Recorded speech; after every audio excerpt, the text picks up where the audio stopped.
Hello दोस्तों। आज की क्लास में हम लोग प्रियम्बल के बारे में चर्चा करेंगे, यानी संविधान की प्रस्तावना। तो सबसे पहले तो first of all I tell preamble.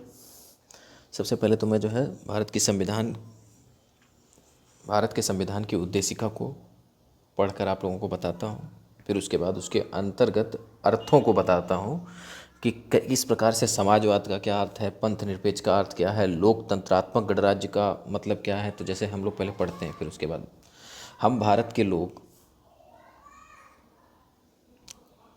हम भारत के लोग भारत को एक संपूर्ण प्रभुत्व संपन्न समाजवादी पंथ निरपेक्ष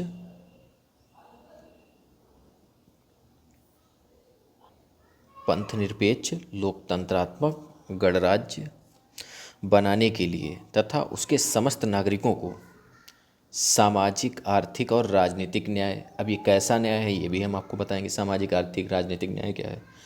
विचार, अभिव्यक्ति, विश्वास, धर्म और उपासना की स्वतंत्रता, प्रतिष्ठा और अवसर की समानता प्राप्त करने के लिए तथा उन सब में व्यक्ति की गरिमा और राष्ट्र की एकता और अखंडता सुनिश्चित करने वाली बंधुता बढ़ाने के लिए दृढ़ संकल्प होकर अपनी इस संविधान सभा में आज तारीख 26 नवंबर 1949 ईस्वी मिति मार्गशीर्ष शुक्ल सप्तमी संवत 2006 विक्रमी को एतत् द्वारा इस संविधान को अंगीकृत, अधिनियमित और आत्मार्पित करते हैं।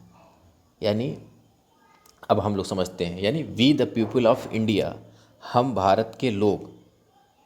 अब ये क्या है देखिए, तो हम लोग समझते हैं। अभी स्टार्ट करते हैं।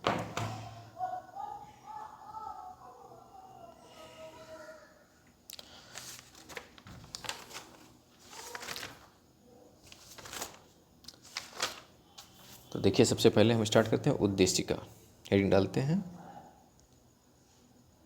उद्देशिका। उद्देशिका यानी इंग्लिश में कहते हैं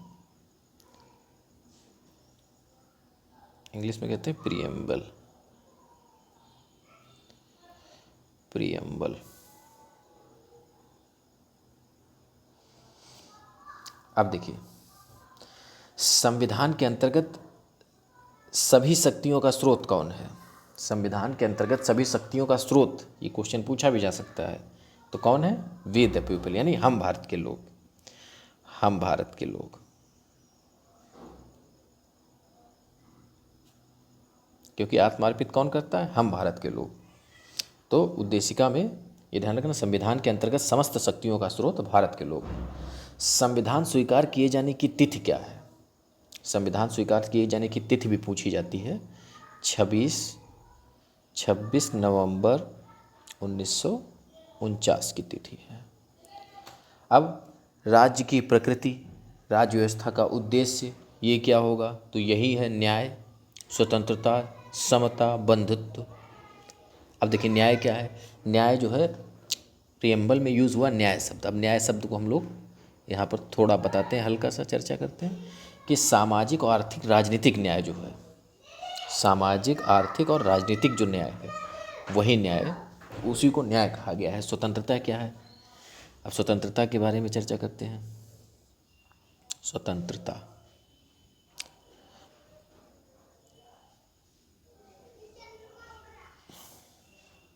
स्वतंत्रता को देखते हैं। स्वतंत्रता का मतलब है विचार, अभिव्यक्ति,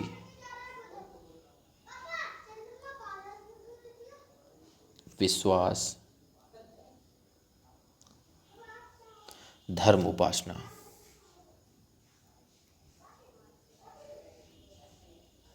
ये क्या है? स्वतंत्रता है। समता, देखिए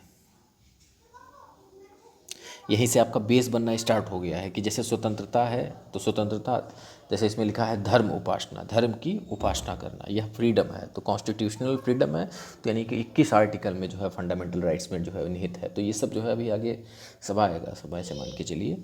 तो समता में क्या है? प्रतिष्ठा और अवसर। प्रतिष्ठा और अवसर की समानता में, अवसर की समानता। अब बंधुत्व का मतलब क्या है?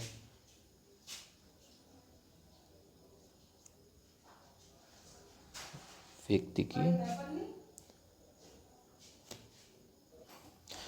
की गरिमा, राष्ट्र की एकता, अखंडता, ये क्या है? बंधुत्वता है। बंधुत्व शब्द का मतलब क्या है? व्यक्ति की गरिमा, राष्ट्र की एकता, अखंडता।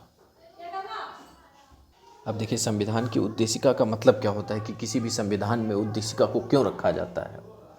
तो संविधान की उद्देशिका, जैसे हमें किसी के संविधान के बारे में जानकारी चाहिए तो हम उसकी प्रस्तावना को देख लें, यानी उद्देशिका को देख लें, प्रियम्बल को देख लें, तो क्या हो जाता है, इससे हमको संविधान का सार पता चल जाता है। यानी हमको इससे पता चला कि उद्देशिका संविधान का सार है, दर्शन है संविधान का। प्रत्येक संविधान के प्रारंभ में उद्देशिका निर्मित की जाती है। भारत में उद्देशिका की संकल्पना कहाँ से ली गई है? तो ये बहुत इंपॉर्टेंट क्वेश्चन है। भारत में उद्देशिका की संकल्पना यूएसए यानी यूनाइटेड स्टेट ऑफ अमेरिका यानी संयुक्त राज्य अमेरिका से अपनाई गई है। ठीक है, तो अब देखते हैं आगे। संविधान में समस्त शक्तियों का स्रोत हमने आपको बताया कौन है? वी द पीपल, यानी हम भारत के लोग। हम मतलब जो है, जो जनता है, वही संविधान में समस्त शक्तियों का स्रोत है, एक प्रकार से देखा जाए। उद्देशिका के प्रथम एवं अंतिम वाक्यांश के अनुसार संविधान के अंतर्गत समस्त शक्तियों का स्रोत भारत के लोग हैं। भारत के लोग ने ही संविधान का निर्माण किया है। संविधान भारत के लोगों द्वारा ही स्वीकार किया गया और आत्मार्पित भी किया गया है। भारत में संविधान के अंतर्गत प्रदत्त समस्त शक्तियों का प्रयोग संविधान के माध्यम से किया जाता है। अतः संविधान की सर्वोच्चता अपनाई गई है, जबकि ब्रिटेन में संसदीय सर्वोच्चता अपनाई गई है और यूएसए में न्यायिक सर्वोच्चता अपनाई गई है। तो ये आपको पता चला। अब हम लोग जो है 5 चीज़ों पर चर्चा करते हैं, जो 5 शब्द उपयोग हुए हैं।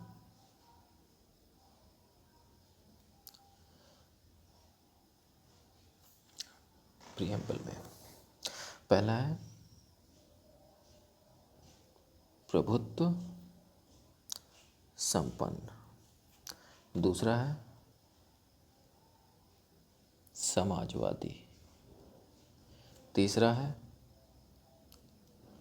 पंथ निरपेक्ष, चौथा है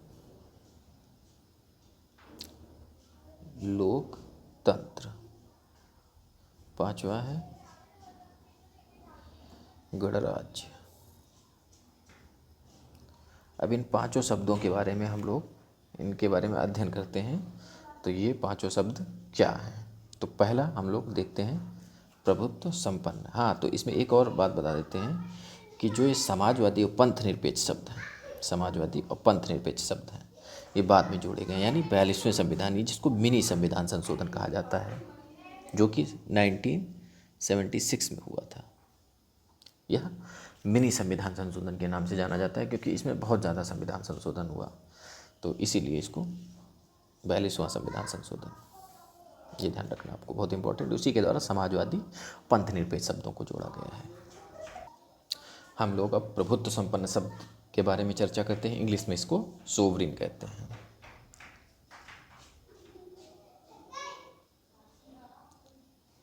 सोवरिन कहते हैं इंग्लिश में इसको।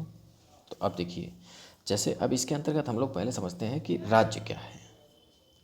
राज्य कितने प्रकार के होते हैं? राज्य तो आपको पता होगा, राज्य के 4 तत्व होते हैं, जैसे भूभाग, प्रभुसत्ता, सरकार, इस तरीके से 4 भाग होते हैं। और अब जो है हम इसमें बताते हैं कि ये मतलब जो 4 राज्य होते हैं तो मतलब राज्य बनता है। अब राज्य जो है कितने प्रकार के होते हैं वो हम आपको चर्चा करते हैं।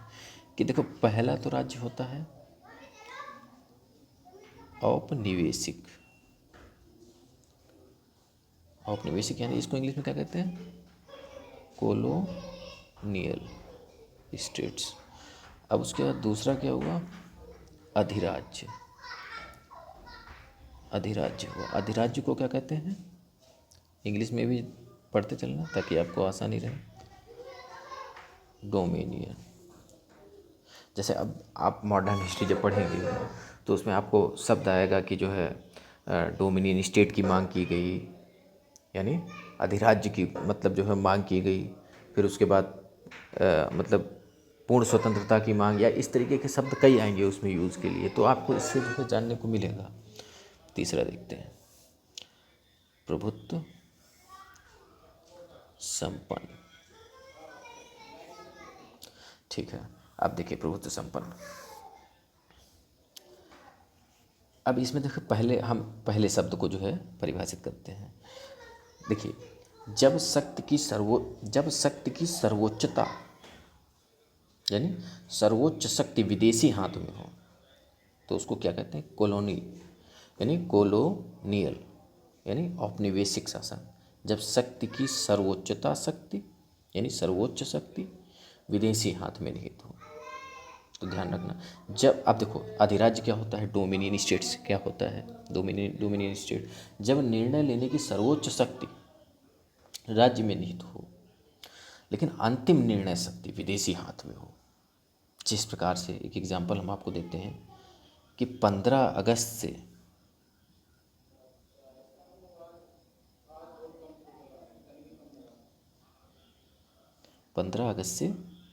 1947 से 25 जनवरी 1950 तक का समय जो है भारत में 21 नाम से जाना गया है, अधिराज्य के नाम से, यानी डोमिनियन। यानी उस टाइम भारत को स्वतंत्रता दी गई लेकिन अंतिम जो फैसला होना है वो ब्रिटिश के हाथ पे ही रहा है। तो इस प्रकार से अब तीसरे की जो है, अब प्रभुत्व संपन्न के बारे में चर्चा करते हैं। जो शब्द हमारा जिसके लिए हम डिस्कस कर रहे हैं, प्रियम्बल क्या एक शब्द है। तो अब देखिए, इसमें सर्वोच्च व अंतिम शक्ति राज्य में ही निहित होती है। इसमें सर्वोच्च शक्ति और अंतिम शक्ति मतलब ये किसी के हाथ में नहीं होती है, उसे ही सोवरेन कहा जाता है। ठीक है, इसको क्या कहा जाता है? सोवरेन। सोवरेन कहते हैं इसको। तो ये ध्यान रखना। अब यह समय कब से लागू हुआ है? 26 जनवरी 1900। भारतीय संविधान कब से लागू हुआ है? 26 जनवरी 1950 से। तो अब देखते हैं, जब देश में निर्णय लेने की सर्वोच्च शक्ति देश में ही निहित हो और वह किसी विदेशी सत्ता के प्रभाव से पूर्णतः मुक्त हो, तब राज्य देश को प्रभुत्व संपन्न कहते हैं। ये आपको पता होना चाहिए, फिर से बता दिया मैंने। ठीक है, अब उसके बाद आप देखिए कुछ कमेंट्स हुए थे भारत में, जैसे किसको लेकर? जब अंतर्राष्ट्रीय संगठन की सदस्यता ग्रहण करना भारत की, जब भारत ने क्या किया कि अंतर्राष्ट्रीय संगठनों की सदस्यता ग्रहण की तो उस पर विवाद उत्पन्न हुए। तो उससे क्या मतलब विवाद हुआ कि प्रभुत्व संपन्नता को क्षति ना मतलब पहुंची है इससे। तब जो है इसके लिए अब देखिए क्या, तब पंडित जवाहरलाल नेहरू इस पर जो है अपना कोटेशन व्यक्त करेंगे कि ये नहीं, यह जो है सोवेरिनिटी को नहीं खोता है। यानी अगर हम किसी भी देश की नागरिकता को ग्रहण करते हैं, ये मतलब नागरिकता नहीं, किसी भी देश के संगठन यानी किसी भी अंतर्राष्ट्रीय संगठन से समझौता या एग्रीमेंट कोई भी करते हैं या हस्ताक्षर करते हैं तो वह बाध्यकारी नहीं है, वह जब चाहे तो वापस हो सकते हैं। इसलिए वह सोवरिन यानी प्रभुत्व संपन्नता का उल्लंघन नहीं है। यह जो है इन्होंने पंडित जवाहरलाल नेहरू ने इस पर जो है इसको बताते हुए कहा। तो अब देखते हैं समाजवादी शब्द। आपको पूर्णतः समझ में आ गया कि सोवरिन शब्द का मतलब क्या है। सोवरिन शब्द का मतलब है स्वतंत्रता, इसे मान के चलिए। ठीक है, जब मतलब हमने बताया ना कि शक्तियाँ बिल्कुल अपने ही हाथ में हों, इस प्रकार के जो है। अब देखें समाजवाद।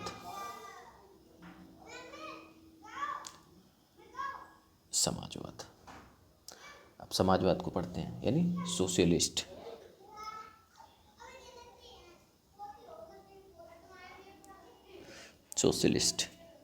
अब यह सोशलिस्ट क्या है? समाजवादी शब्द को 42वें संविधान संशोधन के द्वारा 42वें संविधान संशोधन के द्वारा जोड़ा गया, जो 1976 में जोड़ा गया है।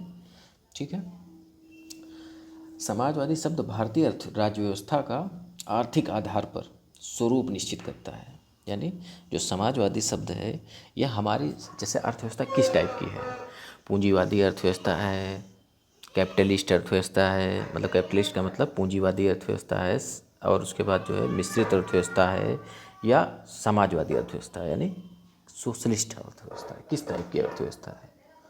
तो उसको सुनिश्चित करने के लिए मतलब ये जो है समाजवादी शब्द का प्रयोग किया गया। समाजवादी शब्द का अर्थ है राज्य के अधीन संसाधनों पर राज्य का नियंत्रण। ये ध्यान रखना, समाजवादी यानी समाजवाद को उत्पन्न किसने किया था? कार्ल मार्क्स ने। कार्ल मार्क्स क्या कहेगा? कार्ल मार्क्स ही एक कोटेशन जारी करेगा कि दुनिया के मजदूरों एक हो, और यह जो उच्च वर्गीय शासन जो है जो चला रहे हैं इनसे शासन को छीन लो, क्योंकि आपके पास खोने के लिए कुछ नहीं है और पाने के लिए पूरी कायनात है। तो इस प्रकार से जो है समाजवादी शब्द जो है को, और जो है कार्ल मार्क्स ने जो है अपनी तरीके से उसको एक्सप्लेन किया है। तो हम देखते हैं। तो आपको ये पता चला कि समाजवादी शब्द क्या है। समाजवादी का मतलब होता है कि जब मतलब किसी राज्य के सभी संसाधन राज्य के हाथ में हो, ना कि निजी हाथों में हो, तो वहाँ पर क्या होता है? समाजवाद कहलाता है। संविधान निर्माताओं ने संविधान में समाजवादी शब्द का प्रयोग नहीं किया गया था, ये ध्यान रखना है आपको। जब संविधान निर्माण हुआ तो उस समय संविधान निर्माताओं ने समाजवाद शब्द का उल्लेख संविधान में नहीं किया था। अब देखिए, और अर्थव्यवस्था के स्वरूप को निश्चित करने का अधिकार सरकारों को सौंप दिया था, जिसमें व्यवहारिक परिस्थिति के आधार पर जिस प्रकार की मतलब वहाँ की नेचुरल कंडीशन हो, व्यवहारिक कंडीशन हो, आर्थिक, तो उस आधार पर आर्थिक ढांचा निर्मित किया जा सके, इस कारण उन्होंने समाजवाद शब्द को नहीं लिया था, और आवश्यकता के अनुसार त्वरित परिवर्तन लाया जा सके। जैसे 1991 में नई आर्थिक नीति यानी लिबरलाइजेशन यानी आर्थिक उदारीकरण यानी आर्थिक नीति 1991 में एक नई औद्योगिक नीति की घोषणा के पश्चात अर्थव्यवस्था का आधार निजीकरण घोषित कर दिया गया 1991 के बाद। इस प्रकार आर्थिक स्वरूप समाजवाद से दूर जाने लगा एवं निजीकरण पर केंद्रित हो गया। इस प्रकार राज्य व्यवस्था के समाजवादी स्वरूप की निरंतर उल्लंघन किया जाता रहा है, किंतु समाजवादी लक्ष्य का नहीं। भारतीय संविधान, देखिए, समाजवादी जो लक्ष्य भारत के संविधान में जो है निर्धारित किए गए उनका उल्लंघन नहीं है, लेकिन समाजवाद जो उसका तात्पर्य होता है, यानी जो सभी राज्य के अंतर्गत जो जितने भी सब संसाधन होते हैं उनका धीरे धीरे वितरण निजी हाथों में होने लगा 1991 के बाद। तो जैसे एक है DS नकरा, एक सुप्रीम कोर्ट का केस है DS नकरा, DS नकरा वर्सेस भारत संघ के मामले में उच्चतम न्यायालय ने भारतीय समाजवाद की व्याख्या की है, और न्यायालय ने कहा भारतीय समाजवाद का लक्ष्य गरीबों, कमज़ोर, मतलब गरीब वर्ग होता है, कमज़ोर वर्ग के जीवन स्तर को ऊंचा बढ़ाना है और उन्हें गर्भ से कब्र तक सुरक्षा की गारंटी देना। यानी जैसे जब गर्भ में बच्चा होता है उस समय से लगाकर, जैसे यही तभी तो ये रखा गया है कि एक भ्रूण की हत्या पहले 22 वीक था, अब 24 वीक कर दिया गया है एबॉर्शन की। हालांकि ये विशेष परिस्थिति में है, जब बहुत क्रिटिकल यानी माँ को खतरा हो, तो उस कंडीशन में यह एबॉर्शन भी अलाउड अभी हाल ही में संशोधन अमेंडमेंट के द्वारा कर दिया गया है। पहले 22 वीक का था। तो ये जो है अब इसके बाद जो है माना जाता है कि बेबी तैयार हो जाता है, मतलब वो अपना जीवन, अब उसके जो है मूल अधिकार एक्टिवेट हो जाते हैं, फंडामेंटल राइट्स मतलब जो उसके एक्टिवेट हो जाते हैं, यानी वो एक जीव हो गया, जीव आत्मा बन गई। तो इस तरीके से जो है वो मतलब ये नियम लागू किए गए हैं। तो अब देखिए, यह एक अनोखा समाजवाद है जो जैसे हम लोगों का जो समाजवाद है वो एक अनोखा समाजवाद है। कैसा समाजवाद है? जो कि मार्क्स के जो है, कार्ल मार्क्स जो है उसी के जो है विचारों पर पूरा जो है नहीं है, इसमें गांधीवादी विचारधारा भी सम्मिलित है। जो भारतीय समाजवाद है इसमें मार्क्स और गांधीवादी विचारधारा का मिश्रण है। तो ये आपको पता चला है समाजवाद का अर्थ क्या है। अब हम लोग जो है पंथ निरपेक्ष शब्द की चर्चा करते हैं। पंथ निरपेक्ष शब्द की चर्चा करते हैं। पंथ निरपेक्ष को इंग्लिश में क्या कहते हैं? सेकुलर। सेकुलर ईश्वर को नकारता है जब देश राज्य का निश्चित धर्म हो। ये ध्यान रखिए, मतलब ये क्या, पंथ निरपेक्ष क्या करता है? कहता है कि हम सबको मानते हैं। मतलब ये देखिए, अब यहाँ पर देखिए, जब देश राज्य का एक निश्चित धर्म हो, एक धर्म को राष्ट्र धर्म कहा जाता है। ये ध्यान रखो, जब किसी, देखो पहले तो हम ये बता दें आपको कि हम जो बताना चाहते हैं वो धर्म तंत्रात्मक के बारे में बताना चाहते हैं। पहले तो धर्म तंत्रात्मक, जैसे यूरोपीय अधिकतर कंट्री धर्म तंत्रात्मक है, वहाँ पर एक ही धर्म है, एक ही भाषा है, इस टाइप से जो है उनका गठन हुआ है। जबकि भारत का इस प्रकार से कोई गठन नहीं हुआ है। भारत में विविधता में एकता है। तो इस प्रकार से हम लोग जो है, जैसे भारत अनेक भाषाओं को बोलने वाला, जैसे भारत में 22 भाषाओं का जो है हमारे संविधान में उल्लेख किया गया है, और अनेक धर्मों को समाहित किया गया है। तो अब देखिए किस प्रकार से क्या है, तो वो हम लोग धीरे धीरे चर्चा करते हैं। तो आपको पता चला कि जब किसी देश या राज्य का एक निश्चित धर्म हो, यानी एक ही धर्म को मानने वाले लोग हों, तो उसको राष्ट्र धर्म, यानी संविधान के द्वारा यह घोषित कर दिया जाए कि यह राष्ट्र इस धर्म का है, तो उसको धर्म तंत्रात्मक कहेंगे। और जब राज्य का कोई धर्म ना हो, जहाँ सभी धर्मों को समता समानता में देखा जाए, तो वो क्या होगा?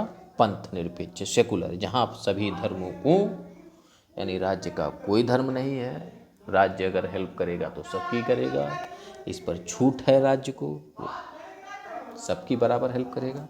तो इस प्रकार से अब देखिए,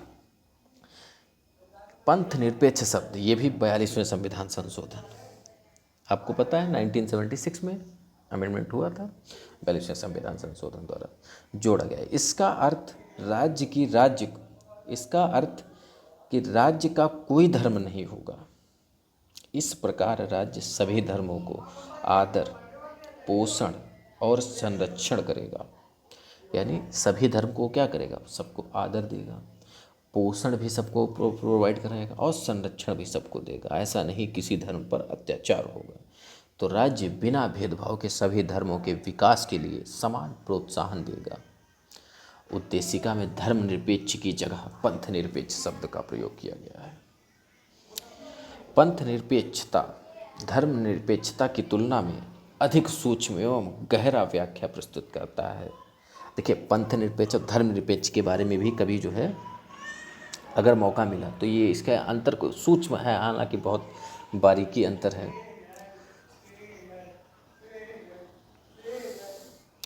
तो हम लोग कभी चर्चा करेंगे। अभी हम लोग जो है कॉन्स्टिट्यूशनल की ओर फोकस करते हैं ज़्यादा से ज़्यादा। अब देखिए, हम लोग पाश्चात्य पंथ निरपेक्षता एवं भारतीय पंथ, पाश्चात्य का मतलब वेस्टर्न सेकुलरिज्म को हम लोग देखते हैं, और फिर इंडियन सेकुलरिज्म क्या है, ठीक है। तो इसके बारे में इसमें अंतर देखते हैं क्या है कि पश्चिम के देश जितने हैं, पश्चिम के देशों में पंथ निरपेक्षता की अवधारणा भारत की दृष्टिकोण से अलग है। पंथ निरपेक्षता का भारतीय मॉडल अधिक उदार है। भारतीय मॉडल क्या है? अधिक उदार है। जबकि यही अगर बात करें कि विदेशी मॉडल अति कठोर है। जैसे हम एग्जाम्पल लेते हैं एक एग्जाम्पल लेते हैं फ्रांस का ही। फ्रांस में क्या सिस्टम है कि फ्रांस में अगर कोई भी व्यक्ति, मतलब वहाँ पर हालांकि कोई भी धर्म नहीं है उनका, जो है जो वहाँ की संसद या पार्लियामेंट जो भी है, तो वहाँ पर आप सरकारी अगर कोई भी काम काज होता है वहाँ पर आप कोई भी अपना जो है धार्मिक चिन्ह लेकर नहीं जा सकते हैं। ऐसा प्रावधान है वहाँ पर। यदि आप जो है क्रिश्चियन है तो क्रॉस पहने हुए हैं, तो ऐसा नहीं। जब आप ऑफिस जाएंगे अपने काम काज के लिए तो वहाँ पर वो धर्म के लॉकेट को आप घर पे छोड़ के जाइए और तब आप जा सकते हैं अपने ऑफिस में।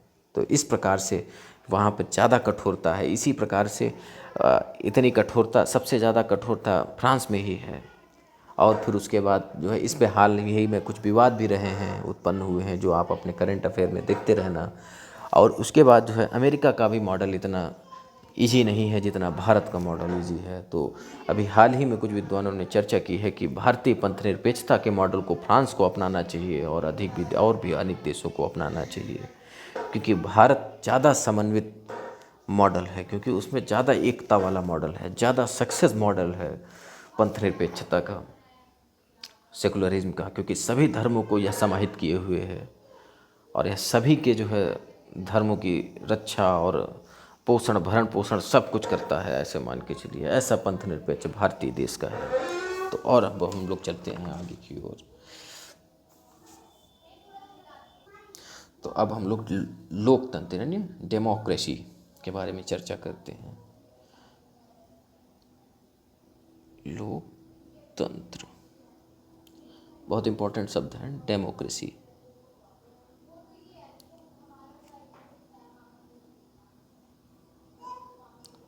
डेमोक्रेसी, देखिए डेमोक्रेसी क्या है।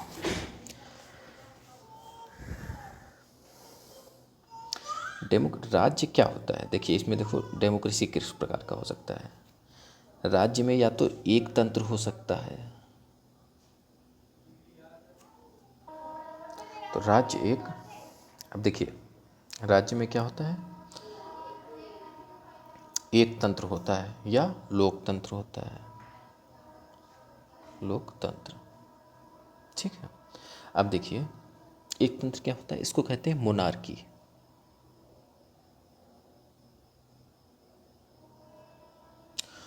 ठीक है, मोनार्की कहते हैं। अब उसके बाद लोकतंत्र को क्या कहते हैं, डेमोक्रेसी कहते हैं। आप लोगों को पता है एक तंत्र में क्या होता है, जहाँ किसी विधेयक पर एक आम आदमी को भी विधेयक बनाने या राज्य राय देने के अधिकार वाले लोकतंत्र को प्रत्यक्ष लोकतंत्र कहते हैं। लेकिन जहाँ, ये तो लोकतंत्र की बात हो गई, लोकतंत्र में भी जैसे दो मॉडल होते हैं, प्रत्यक्ष और अप्रत्यक्ष लोकतंत्र, ठीक है। तो अभी हम लोग जो है मोनार्की के बारे में पढ़ेंगे, पहले तो हम लोग लोकतंत्र के बारे में पढ़ लेते हैं। तो हमने क्या बताया कि लोकतंत्र में एक तो प्रत्यक्ष होता है, प्रत्यक्ष, और प्रत्यक्ष में हमने क्या बताया, जहाँ किसी विधेयक पर एक आम आदमी को भी विधेयक बनाने या राय देने का अधिकार वाले लोकतंत्र को प्रत्यक्ष लोकतंत्र। हालांकि अब ऐसा लोकतंत्र नहीं है, अब स्विट्जरलैंड वगैरह में भी है, क्योंकि वो छोटे राज्य हैं तो चल रहा है, वहाँ पर आम आदमी भी वहाँ पर राय दे सकता है। यहाँ पर आम आदमी भारत में राय देगा तो फिर संसद ही नहीं चल पाएगी, किसी की राय कुछ होगी तो किसी की राय कुछ होगी, ज़्यादा जनसंख्या है, सुन भी नहीं पाएंगे उतना। तो इसलिए हमारे यहाँ पर हम लोग क्या करते हैं कि हम अप्रत्यक्ष को अपनाते हैं। अप्रत्यक्ष में जैसे हम लोग सांसद या विधायक लोगों को बनाते हैं और उसके बाद वो हमारी जो है राय को वहाँ तक पहुँचाते हैं। तो इस तरीके मतलब संसद या विधानमंडल तक पहुँचाते हैं। तो इस प्रकार के जो है, तो इसमें ये होते हैं दो प्रकार। अब हम लोग पहले तो एक तंत्र पढ़ लेते हैं, मोनार्की। मोनार्की क्या है, एक ही परिवार का व्यक्ति राजा बनता हो, जहाँ जैसे एक ही परिवार के व्यक्ति पिता जैसे मतलब बना, फिर उसका पुत्र बना, फिर उसका पुत्र बना, इस तरीके से जो है जहाँ पर राजतंत्र शासन होता है उसको मोनार्की कहा जाता है। यानी एक व्यक्ति का शासन मोनार्की कहलाता है। डेमोक्रेसी सभी व्यक्तियों का शासन डेमोक्रेसी कहलाता है, ठीक है। तो हमने डेमोक्रेसी में क्या क्या बता दिया था, डेमोक्रेसी में हमने बता दिया प्रत्यक्ष और अप्रत्यक्ष। अभी वर्तमान में कौन सा मॉडल प्रचलित है, अप्रत्यक्ष। इसमें क्या होता है, इसी के बारे में हम लोग पढ़ेंगे। प्रतिनिधिक, और इसमें प्रतिनिधिक में संसदीय और अध्यक्षात्मक दो मॉडल होते हैं। प्रतिनिधिक मतलब प्रतिनिधि, जैसे जनता का प्रतिनिधि होते हैं तो वो दो प्रकार के होते हैं, तो संसदीय होता है सिस्टम या अध्यक्षात्मक होता है। अध्यक्षात्मक,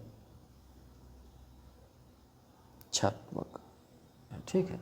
तो दो मॉडल होते हैं। अब लोकतंत्र को हम लोग और पढ़ते हैं सिस्टमेटिक तरीके से।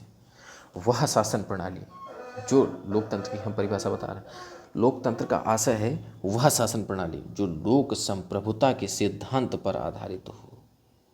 लोक संप्रभुता के सिद्धांत का अर्थ है कि शासन संबंधी निर्णय लेने की सर्वोच्च शक्ति लोगों में निहित होती है।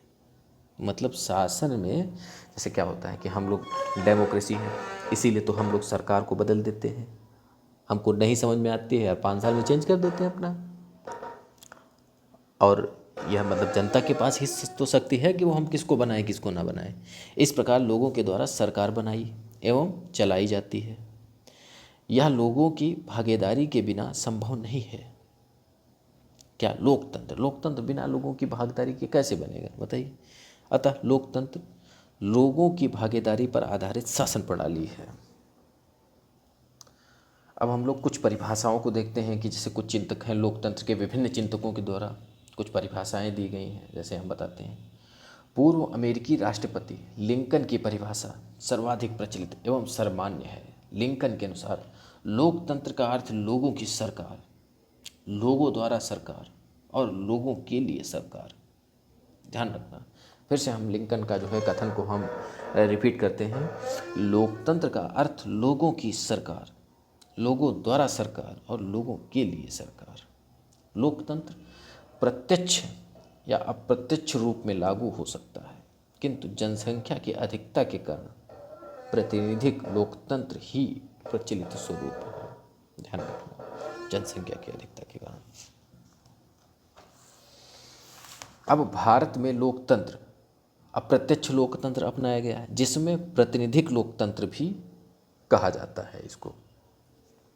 ये ध्यान रखना, लोकतंत्र का संसदीय स्वरूप भारत में ग्रहण किया गया है। संसदीय स्वरूप ग्रहण किया है यानी पार्लियामेंट्री सिस्टम अपनाया गया है, ठीक है।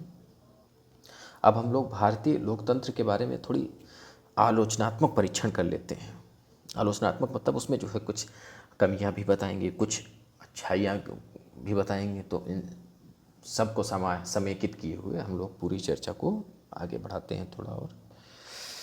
आज का लेक्चर थोड़ा बड़ा होगा, सो आप लोग देखते रहिए। भारत में लोकतंत्र को सफल बनाने के लिए सदैव प्रभावी प्रयत्न किए जाते रहे हैं। भारत विश्व का सबसे बड़ा लोकतंत्र है, सबसे बड़ा लोकतंत्र है भारत विश्व का, समझ लीजिए। इसलिए अन्य लोकतांत्रिक देशों के लिए यह एक मॉडल बन सकता है, किंतु भारत में लोकतंत्र अपेक्षा के अनुसार या अनुरूप सफल न रहा है। ध्यान रखो कि जिस प्रकार से हम सोचते हैं, जिस प्रकार से हमने सपना देखा था लोकतंत्र का, वैसा लोकतंत्र हुआ नहीं हमारा है। लोकतंत्र की सफलता लोगों की भागीदारी की क्षमता पर निर्भर करती है, जबकि भारत में लोगों की भागीदारी के संबंध में अनेक चुनौतियां उत्पन्न होती रही हैं। जैसे कुछ चुनौतियां हैं जो हम लोग चर्चा करते हैं। तो देखिए, पहली चुनौती क्या हो सकती है। भारत में नीति निर्माण के स्तर पर भागीदारी निभाने के लिए संस्थागत प्रयत्न नहीं किए गए हैं। नीति निर्माण का मतलब किसी भी पॉलिसी को बनाना, उसको उस सिस्टम से नहीं लागू किया। अतः नीति निर्माण के स्तर पर लोगों की भागीदारी नगण्य है। जैसे नीति निर्माण हो तो उसमें थोड़ा जनता का भी राय लिया जाए कि यह पॉलिसी इस तरीके से है। यानी जैसे हमारे भारत में डिसेंट्रलाइज भी किया गया है, यानी जो हमारी ग्राम पंचायतें हैं वो डिसेंट्रलाइजेशन का एक एग्जाम्पल है। तो जो डिसेंट्रलाइज है तो कम से कम थोड़ा निचले स्तर पर भी जो है राय ले ली जाए। यानी हमारे यहाँ पर जब पॉलिसी बनती है तो ऊपर से ही बनती है। ऊपर से ही का मतलब होता है कि जो हमारे सचिव हैं या कैबिनेट सेक्रेटेरिएट के मेंबर हैं, तो यही सब लोग अपना पॉलिसी बनाते हैं। आईएएस ऑफिसर ऊपर से ही बैठ के बनाते हैं, और वह जो है ज़मीनी स्तर का हकीकत नहीं पता चल पाता है कि वास्तविकता क्या है। तो इसलिए जो है मतलब ज़मीनी स्तर के लोगों की भागीदारी वस्तु वर्तमान में अगर देखा जाए तो नगण्य है, इसमें थोड़ी होनी चाहिए भूमिका। तो यह कमी है हमारे डेमोक्रेसी की। भारत में प्रभावी निर्वाचन सुधारों का अभाव है। जैसे दूसरा क्या है, निर्वाचन सुधार, निर्वाचन सुधारों का अभाव है। परिणाम स्वरूप क्या हुआ, निर्वाचन पद्धति में पर्याप्त एवं प्रभावी भागीदारी नहीं रही है। भारत में शासन में निभाई जाने वाली भागीदारी सक्रिय एवं सकारात्मक नहीं रही है, बल्कि यह संकीर्ण हितों पर आधारित रही है। जैसे संकीर्ण हितों पर आधारित का मतलब है कि जैसे कोई भी सोचता है कि हम सरकार अपनी बनाएंगे, तो वह अपना ही जो है अपने बारे में ही सोचता है, ना कि वो किसी राज्य और राष्ट्र के बारे में सोचता है उतना ज़्यादा। तभी हमारे यहाँ पर जो है एक से घोटाले होते रहते हैं, जबकि अदर देशों में विकास होता रहता है। तो यह एक सिस्टम है। इसमें जो है समझ लीजिए एक प्रकार से जो नेता हैं उनका भी एक बहुत बड़ा रोल है हमारी डेमोक्रेसी को ख़राब करने में। जन जागरूकता के अभाव के कारण भागीदारी अत्यधिक प्रभावशाली नहीं रह पाती है। जैसे नेता खुद चाहते हैं कि जनता उस स्तर से ना पढ़ पाए या समझ पाए कि वो अपने अधिकारों को जानने लगे और वह अपने अधिकारों को मांगने लगे, तो इसलिए वह इतना कोशिश नहीं करते हैं, इतना सकारात्मक नहीं सोचते हैं वह। तो इसलिए जो है जन जागरूकता के अभाव में भी कमी रहती है। जनता नहीं समझ पाती कि कौन सा जो है अधिनियम सही है, कौन सा गलत है। उसमें सोचने में, वो भड़काने में आ जाती है जनता। किंतु अब ये भड़काने में आने का कारण ही अशिक्षा है, और वह अशिक्षा नेताओं ने व्याप्त कर रखी है। ऐसे डिग्री कॉलेज ही नहीं बना के रखे जहाँ पर सिस्टमेटिक तरीके से पढ़ाई हो सके। पढ़ाई होगी तो नकल व्यवस्था से होगी। तो इस तरीके से डेमोक्रेसी का प्रभावी मॉडल तो नहीं बन पाएगा। अब देखिए यह सभी सीमाएं हैं, ज़्यादा डिटेल में जाने की ज़रूरत नहीं है। तो हम लोग अब जो है गणराज्य यानी रिपब्लिक सिस्टम को समझते हैं। रिपब्लिक सिस्टम यानी गणराज्य।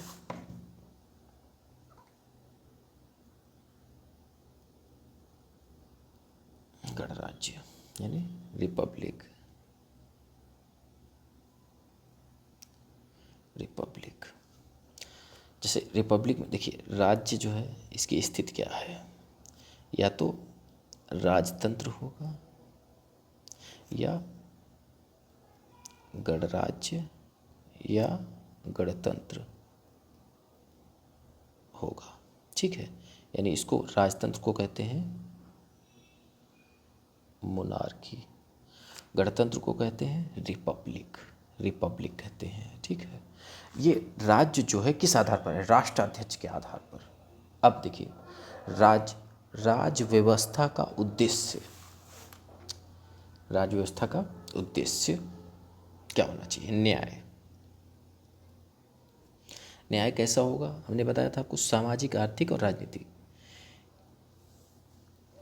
अब देखिए सामाजिक, आर्थिक, राजनीतिक की संकल्पना रूस की क्रांति से लिया गया है।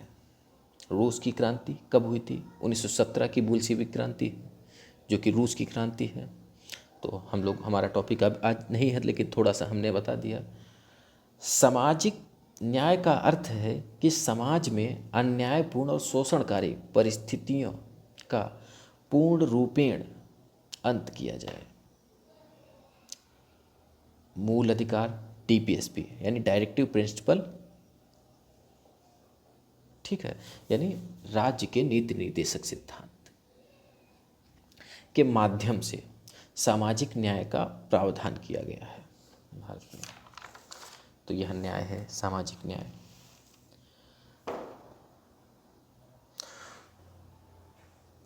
तो इस प्रकार से दोस्तों हम लोगों ने समझा। अब हम लोग लेक्चर हम लोगों की ज़्यादा बड़ी हो रही है, तो इसलिए हम लोग गणराज्य को थोड़ा बहुत और समझेंगे। जैसे वैसे समझने की इसके लिए इसमें कुछ नहीं है। मोनार्की का मतलब होता है कि जैसे आपको पहले ही हम बता चुके हैं, गणराज्य का मतलब भी आप लोगों को पता है, लेकिन फिर भी एक बार जो है हम कोशिश करेंगे दोबारा जब लेक्चर लेंगे तो उसमें हम जो है गणराज्य है और फिर उसके बाद जो है लिबर्टी है क्या होता है, यानी स्वतंत्रता क्या होती है, बंधुत्वता क्या होती है, तो ये सब जो है हम लोग उद्देश्य सिखा के जो है कुछ और बिंदु हैं जिनको हम लोग नेक्स्ट लेक्चर में पूर्ण करेंगे। ठीक है, तो जय हिंद दोस्तों, बाय।